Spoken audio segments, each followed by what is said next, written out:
வணக்க மக்களே, welcome to the பெட்ர show. இன்னைக்கு ஷோல நம்ம பார்க்க போறது டூ க்ளோஸ் அப்படின்ற ஒரு பிரிட்டிஷ் சீரிஸோட ரிவ்யூ.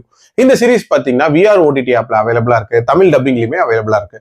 இந்த சீரிஸ் ஒரு ஷார்ட் சீரிஸ்க்கு மொத்தமே 3 எபிசோட்ஸ் தான். ஒரு எபிசோடுமே ஆவரேஜா 40 to 50 மினிட்ஸ் டியூரேஷன். ஒரு குயிக் வாட்சாவே பார்த்து முடிச்சிடலாம். இந்த சீரிஸ் எம்மா ராபர்ட்சன் அப்படின்னு சொல்லக்கூடிய ஒரு ஃபாரன்சிக் சைக்காட்ரிஸ்ட் ஹேண்டில் பண்ணக்கூடிய ஒரு காம்ப்ளிகேட்டட் கேஸ் அப்படின்ற மாதிரியான தீம்ல தான் நகரும்.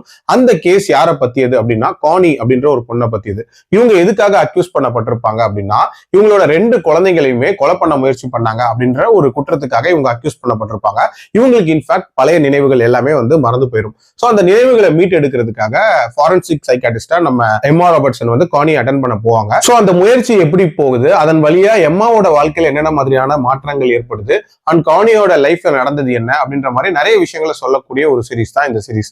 எனக்கு இந்த சீரிஸ்ல பிடிச்ச விஷயம் அப்படின்றது அந்த எம்மா அண்ட் கானி இவங்க 2 பேரோட லைஃப்ல இருக்கக்கூடிய அந்த காமன் ஃபேக்டரை ரொம்ப நீட்டா டிசைன் பண்ணிருப்பாங்க அப்படின்னே சொல்லலாம். அதாவது 2 பேருமே ஒரு பர்டிகுலர் தப்பு பண்ணிருப்பாங்க. அந்த தப்பு அவங்க வாழ்க்கையே புரட்டி போட்டுரும் அப்படின்னே சொல்லலாம். சோ அந்த கஷ்டத்தை கோனி அனுபவிக்க கூடாது அப்படின்றதுக்காக எம்மா போராடுற மாதிரி காட்டியிருப்பாங்க. உண்மையிலேயே அது நீட்டாவே இருந்துச்சு. இன்ஃபேக்ட் கானியோட லைஃப்ல நடந்த சம்பவங்களையுமே ஒரு மாதிரி சின்ன சின்னதா அங்கங்க கிளிம்ஸ் மாதிரி ஒரு எபிசோட்லயா காட்டிட்டு வருவாங்க. அதுவுமே நீட்டா தான் இருந்துச்சு. ஆல்சோ அந்த குழந்தைங்களுக்கு ஏன் இவங்க இப்படி பண்ணாங்க அப்படின்ற அந்த மிஸ்ட்ரியுமே டுவர்ட்ஸ் தி எண்ட் தான் ரிவீல் பண்ணிருப்பாங்க. அண்ட் லாஸ்ட்ல எல்லாத்தையும் சம் அப் பண்ண விதம் அண்ட் அந்த கோர்ட் ஆர்கியூமெண்ட் எல்லாமே ரொம்ப ரொம்ப நீட்டாவே இருந்துச்சு. அதே மாதிரி 3 எபிசோட்ஸ்க்குள்ள இந்த ஒரு கேஸை சொல்லி முடிச்சது அப்படின்றதுமே ஒரு பாராட்டுக்குரிய ஒரு விஷயமா தான் நான் பாக்குறேன். ஏன்னா அதுக்கு மேல சொல்லியிருந்தா கண்டிப்பா போர் அடிக்கிற மாதிரி போயிருக்கும். இன்ஃபேக்ட் இந்த ஒரு 3 எபிசோட்லயுமே பேஸ் இஷ்யூஸ் அப்படின்றது இருக்கதான் செஞ்சுச்சு.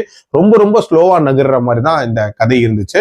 அதுலயும் எம்மாவோட லைஃப்ல நடந்த சம்பவங்களும் சரி, கானியோட லைஃப்ல நடந்த சம்பவங்களும் சரி, அது பெரிய லெவல்ல இன்ட்ரெஸ்ட் ஜெனரேட் பண்ற மாதிரியான சம்பவங்களா இருக்காது.